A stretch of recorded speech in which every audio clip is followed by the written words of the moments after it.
అసెంబ్లీలో ప్రతిపక్షం అడిగిన దాని సమాధానానికి చెప్పడం జరిగింది. ఓకే దర్శన్ మీరేమంటారు ఈ విషయంపై? రాఘవరెడ్డి గారు ఏదైతే చెప్తున్నారో దీన్ని మీరు ఏకీభవిస్తారా? దర్శన్ గారు ఏమంటారు? దర్శన్ గారు ఉన్నారు కిందిలో స్టూడియోలో. రాఘవరెడ్డి గారు ఏదైతే చెప్తున్నారో దీనికి సంబంధించిన మీరు ఏకీభవిస్తారా దర్శన్ గారు? Darshan okay right. అవలంబిస్తున్నటువంటి విధానం అంటే అల్లు అర్జున్ గారి మీద అంటే ప్రభుత్వం తీసుకున్నటువంటి నిర్ణయం సరైనటువంటిదే అని చెప్పేసి మేము భావిస్తున్నాం సార్.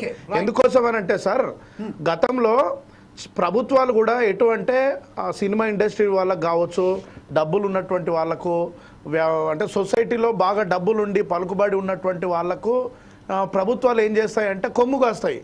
అయితే ఈ సమయంలో ఈ కాంగ్రెస్ ప్రభుత్వం కూడా మేము దీన్ని గొప్పగా భావించాల్సినటువంటి అంశం ఏంటి అంటే, ఇటు సెలబ్రిటీ అయినటువంటి అల్లు అర్జున్కి తొత్తుగా ఉండకుండా అల్లు అర్జున్ గారు చేసింది తప్పు, రేవతికి కుటుంబానికి మద్దతుగా నిలబడ్డం అనేటువంటిది, అంటే చట్టం దృష్టిలో ఎవరైనా సమానమే, అది సెలబ్రిటీలైనా లేదనంటే సామాన్యులైనా ఇంకెవరైనా కూడా సమానం అనేటువంటి విధంగా రేవంత్ రెడ్డి గారి మీద అంటే రేవంత్ రెడ్డి గారు తీసుకున్నటువంటి నిర్ణయం ఇదైతే ఉన్నదో, అసెంబ్లీలో మాట్లాడుతూ ఆయన చెప్పినటువంటి మాటలు నిజంగా కొద్దిగా మంచిగా అనిపించినటువంటి సందర్భాలు కనిపిస్తున్నాయి సార్. అయితే మేమేం చెప్తున్నాం అంటే, అట్లా అని ప్రభుత్వానికి మేము సపోర్ట్ చేస్తున్నామని సార్, ఇక్కడ పాయింట్ ఏంటంటే అల్లు అర్జున్కు సంబంధించినటువంటి వ్యవహారంలో ఓయూ విద్యార్థులుగా డిబిఎస్ఏ విద్యార్థి సంఘం పక్షాన బహుజన విద్యార్థి సంఘం నాయకులుగా మేము చెప్తా ఉన్నాం ఏంటి అంటే, రేవతి మీద ప్రత్యేకంగా ఒక చట్టం తీసుకురావాలి. ఈ చట్టం తీసుకొచ్చి ఏమంటా ఉన్నామంటే సార్, ముఖ్యంగా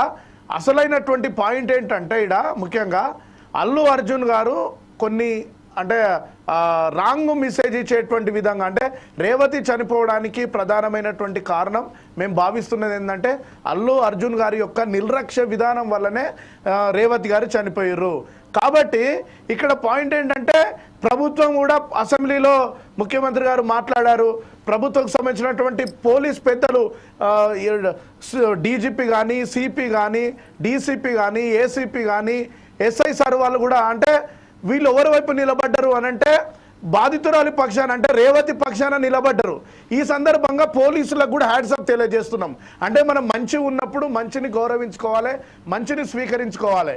చెడు ఉన్నప్పుడు ప్రభుత్వం చేస్తున్నటువంటి వేరే విషయాలలో మేము ప్రభుత్వాన్ని ఖండిస్తాం, నిలదీస్తాం. అయితే సార్ రేవంత్ రెడ్డి ప్రభుత్వం కూడా అంటే రేవతి విషయంలో మేము చెప్తా ఉన్నాం సార్, ముఖ్యమంత్రి రేవంత్ రెడ్డి గారు కూడా కేవలం అసెంబ్లీలో మాట్లాడి కేవలం ఒక 50 లక్షల అంటే 40 లక్షల 50 లక్షల చెక్కును ఇప్పించి ఇది తూతూ మాత్రంగా పక్కన పెడితే సరిపోదు సార్.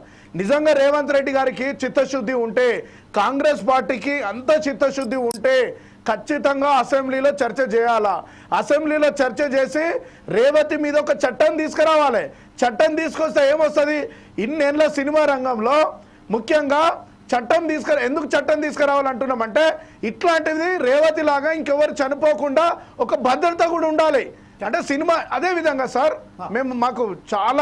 మేము భావిస్తూ ఉన్నది అంటే, ఈ ప్రభుత్వాన్ని ముఖ్యంగా కాంగ్రెస్ ప్రభుత్వాన్ని కూడా అడుగుతున్నాం ఏంటంటే, ఎట్లా పెంచుతారు సార్ మీరు? రేట్లు కూడా పెంచిర్రు. అంటే మీకు పలుకుబడి ఉన్నటువంటి సందర్భంలో ఈ పుష్ప సినిమాకు రేట్లు కూడా పెంచిర్రు. అంటే చిన్న సినిమాలకు ఒక రకమైన న్యాయం, పెద్ద సినిమాలకు ఒక రకమైనటువంటి న్యాయం ఉన్నది. ఇదే క్రమంలో సార్,